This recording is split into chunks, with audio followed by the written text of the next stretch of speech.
Minash-Shaytanir-Rajim. Bismillahir-Rahmanir-Rahim. This is Asif Hassan, the English language trainer and the instructor. Once again, I have been right here with you guys. You guys are my YouTube family. I hope you guys are watching all my videos time to time, the way I am giving you my videos. And I'm trying my level best that I should give you quality videos, so as you could be able to get quality knowledge. In this way, I think it's gonna be nice for you. So here we go. I'm gonna start with the lecture, but before starting, I would like to share with you. I think last time round we had a discussion about different topic, like use of let, like use of like to, like so many topics we have discussed, and I have taught you. And the way I have taught you, you must have got all lecture of mine. The way I have summarized all the lecture, and I have tried my level best that I think I should give you quality knowledge regarding English. It's gonna be very essential for rest of you people. In this way, I think things are going to be easier on account of English. Basically, most of the students, they are having difficulties while being spoken English. So that's why I have come up with the knowledge, so as I could be able to transfuse the quality knowledge into your memories, into your minds. So I think in this way things are going to be all right, and you will be better speaker in days to come, in future as well. So here we go. I'm gonna say something about the today's topic. What topic I have brought to you? Today's topic is going to be very essential for you, but you have to watch my video till the end, and you have to enjoy my video. And at the same time, I would like to mention here that you have to give me feedback, because I have not got any feedback from your side. It's been more than 1 month, so now I think you have to give me some of the feedback. Some of the feedback I received, and I responded for those, and I hope you made the most of all the feedback of my. You exactly would have made the most of those feedback, the way I have gave you response. And I think today I have brought to you topic, but I have to discuss it. आज का topic जो है वो जो है बड़ा ही essential है. बहुत छोटी सी चीज़ें होती हैं. मेरी जो क्लास होती है उसमें मैं बहुत छोटी छोटी चीज़ों को डिस्कस करता हूँ. Why? What is the reason? I don't want to create hurdles for the student. I want to make the way of learning English easier. So as you may learn English without any hurdle, without any difficulty or any problem. I want to sort out your issues. Most of the students, they are having so many problem while being learned English. So I want to come up with the rectification, and this is my prime duty and responsibility, which has been laid over my shoulder by Almighty Allah, because I am going to be responsible if I am not going to give you proper and appropriate knowledge regarding English. So I think in this way things are going to be good for you, for me as well. So I just want to say something about today's topic I have brought to you. It's very nice topic, it's very interesting one, but you have to take the interest. If you are going to take the interest, things are going to be easier for you guys. And at the same time, whatever lecture I am delivering, the way I am teaching you, the way I am imparting you, you have to transfuse all the things, whatever I am teaching you, into the memories or into the mind of other. You have to tell other guys that we are learning from Sir Asif. He's conducting classes, and we have learned so many facts about English. So today I have brought to you the topic. It's very small, very easy topic, and I hope you are going to take it seriously. But the topic I have brought to you is all about in spite of. In spite of. Once again, you have to listen. In spite of. Very easy topic. And the formation of sentences are going to be most important for the student who want to learn about this. So that's why I think I should tell you about it. आज जो ये topic मैंने choose किया आपके लिए, वो यूँ choose किया है कि ये टॉपिक जो है वो छोटी सी चीज़ें जो इंग्लिश में होती हैं वो बहुत ज़्यादा कन्फ्यूजन को क्रिएट करती हैं. कन्फ्यूजन को student become nervous. Most of the student they become nervous, they become frustrated, they get penalized, तो ये जो सिचुएशन होती है उसमें मैं चाहता हूँ कि स्टूडेंट जो है वो कम से कम वक्त में ज़्यादा से ज़्यादा बेहतर सीख सकें। तो आज the formation of sentences of in spite of के बारे में हम बात करेंगे। How to form the sentence, how it can be formed, इसे कैसे बनाया जा सकता है, आज हम इसको डिस्कस करेंगे।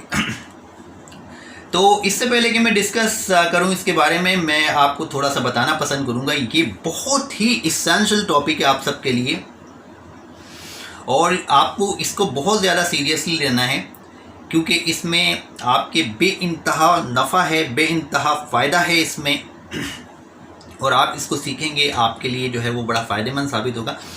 तो पहला जुमला इसका बनाता हूँ, इंस्पाइट ऑफ, किसी चीज़ के बावजूद, यानी कोशिशों के बावजूद, मेहनत करने के बावजूद, यानी मेहनत करने के बावजूद वो इम्तिहानात में नाकाम हो गया।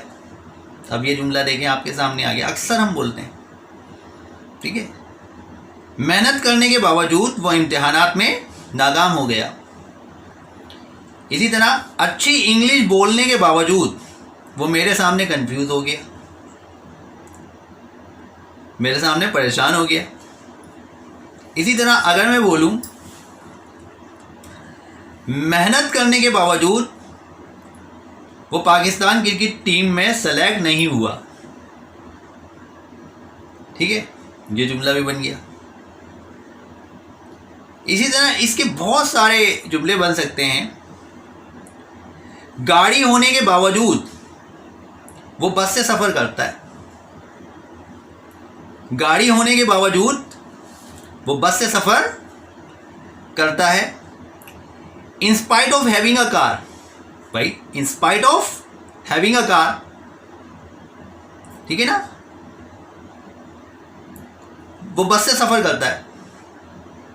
ही travels by bus, in spite of having a car he travels by bus, वो बस से सफ़र करता है।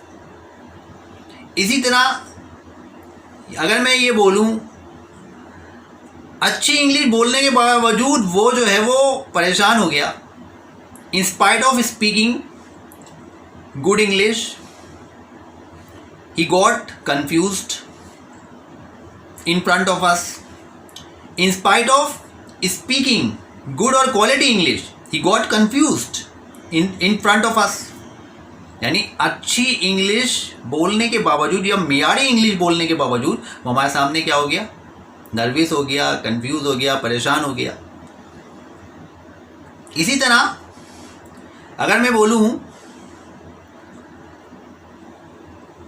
कि अच्छी क्रिकेट खेलने के बावजूद वो पाकिस्तान टीम के लिए मुंतखब नहीं हो सका,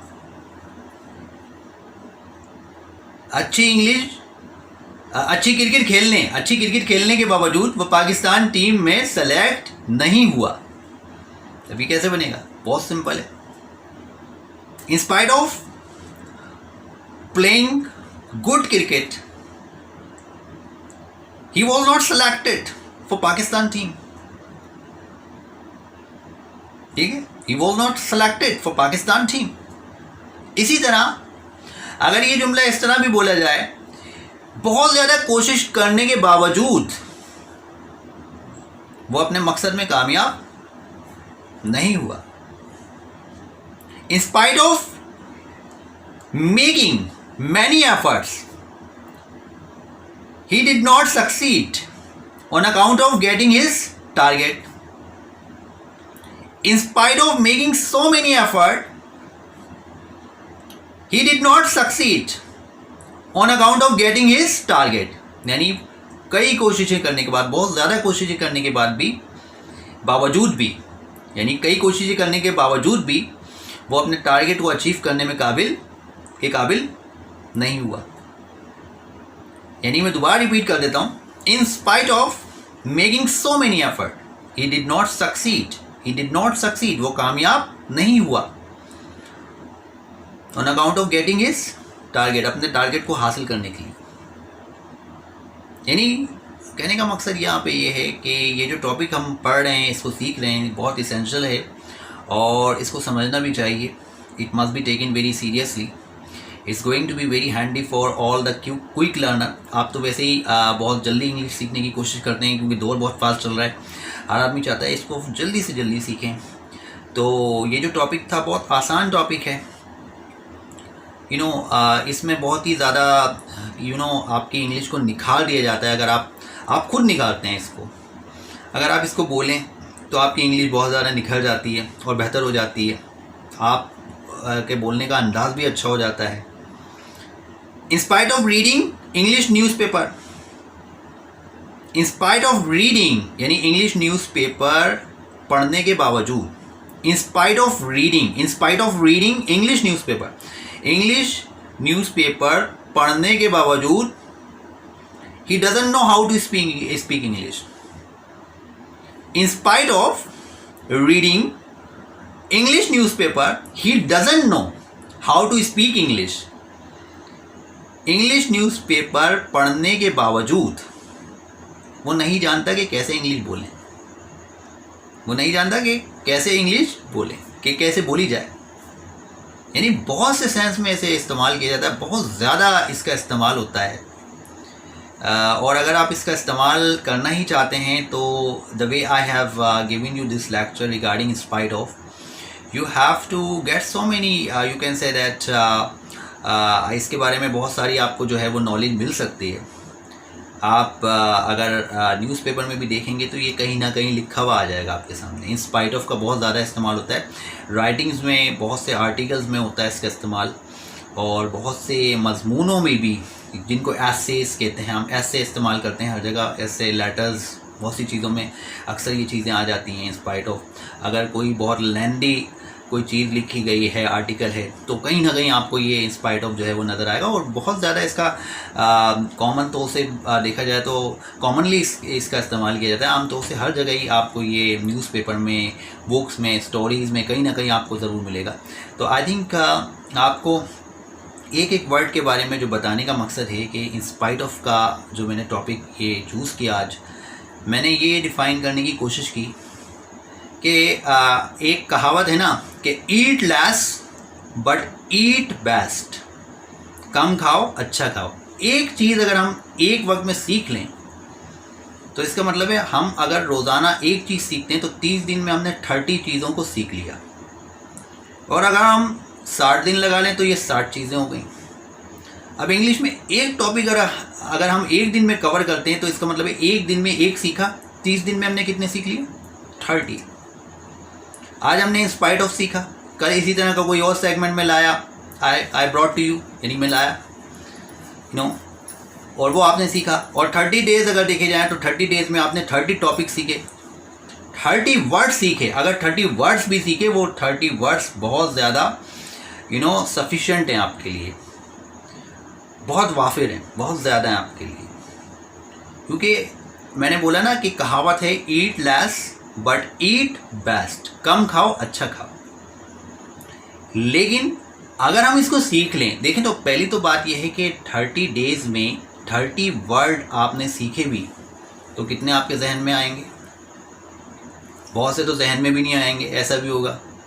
ये तो आपकी मेमोरी के ऊपर डिपेंड करता है कि जिस तरह का आपका जहन होगा, अल्लाह ने जैसे अता किया होगा। तो कहने का मकसद ये है कि ये टॉपिक एक एक करके सिखाने का मकसद, छोटे छोटे से टॉपिक्स को डिस्कस करना, ये इसका मकसद ये है। इसके पीछे जो मैं आपको बताना चाहूँगा रीज़न क्या है, रीज़न ये है कि हम चाहते हैं कि आप ज़्यादा से ज़्यादा इम्प्रूव करें।